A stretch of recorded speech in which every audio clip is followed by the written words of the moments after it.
Hello everyone, I'm Justin, here to do the Q&A and answer some of your questions. All right, what can you say about Linde Werdelins? Linde Werdelin's great watches. I actually like them quite a bit. They have really sort of off the beaten path as far as materials go, really great construction, and they have interesting complications too for being dive watches and having things like moon phases and things like that. And yeah, all around great designs and something different too. They also don't make very many watches either, so there's a really, they really focus specifically on, a good finished product with what they put out too. So, and then we got one, are Longines good watches to you? I consider them, especially the high-end models, to be pretty cool, like their column wheel chronographs and master collection. Are they worth it, or should I save for an Omega? I think Longines are really good watches if you're looking to go into something with higher complications. Definitely Longines would probably be the way to go there. They make nice hats as well. That's from Longines there. But yeah, they come from an equestrian background really too. So anything with higher complications, like you said with the chronograph, awesome. Otherwise, Omega, really great in the other direction. If you want something sportier, durable, more of a tool watch aspect, that would be the way to go there with the coaxial movements or any of the, like the Diver 300 or anything like that in there. I love the Legend Diver though from Longines too. But yeah, sort of two different things, but that's how I feel about them. It's kind of a tough question because if you're looking at the higher end Longines, there are a lot of Omegas that you can get into that you don't necessarily have to save to get into necessarily as far as that goes. So I think it's really what you're looking for in terms of more of like the lifestyle and complication and things that you're going to want in the watch and how it's going to fit there. But otherwise, Longines entry level, like I said, the Legend Diver, is a great watch to get into if you want to get into something, before an Omega or something like that. That's a piece you can always have. Awesome watch, cool history behind it, and then you can get into the other Omegas and things like that too, or even beyond then Omega, the higher complication Longines. And then apples to oranges, Laurent Ferrier or Lange Sohne.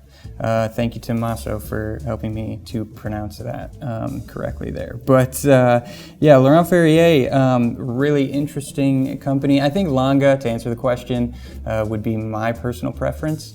But Laurent Ferrier having a really cool background, a fairly new company founded in 2010, although he comes from a family of watchmakers. It's interesting too because he came from semi-professional racing background, where he's like Porsche and BMW, which is German auto, and Lange Sohne being German watchmaker. But specifically the Zeitwerks I think are really good, and Lange would get the nod for me there.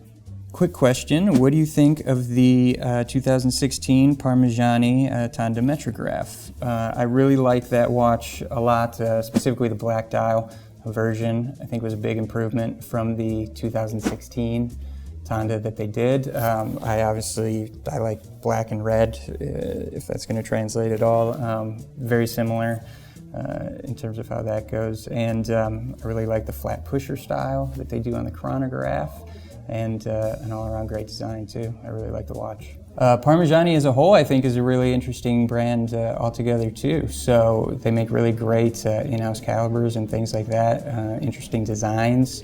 There's another question, we'll talk about bracelets and things too, but they make great bracelets and like integrated bracelets as well. So yeah. And then the question, could you guys talk bracelet build qualities among the popular big names, least/most favorites? Yeah, the big ones, obviously I'm a real big fan of Rolex, Omega, Tudor, and even really, a brand like Ball watches make really great bracelets as well. I couldn't really, I don't know that I have least favorites necessarily, but I think there are just brands that I gravitate more towards their strap offerings as far as that goes, brands that still make really great bracelets like Breitling and IWC, but I do tend to gravitate more towards their straps. In those cases, they make awesome straps too. So. Yeah, in Breitling or IWC, specifically for liking their bracelet offerings, the Navitimers make great bracelets if you go that route, but I do prefer those on straps. And IWC, the Aquatimer bracelets, I like those a lot too. But otherwise, in different models, I prefer the IWC straps. They make great straps on there too. So. And another great brand too, AP, insane as far as the bracelets go. But yeah, not necessarily breathability. I find that overall a bracelet is a bit tougher with the breathability, just almost no matter what, because you do want, you know, tighter fitting links and things like that. But the clasp construction is really important, just because that's what you're using to take on and off, and also that's, you know, on the underside of the wrist too, so I look for comfort there. But yeah, those would be the main things.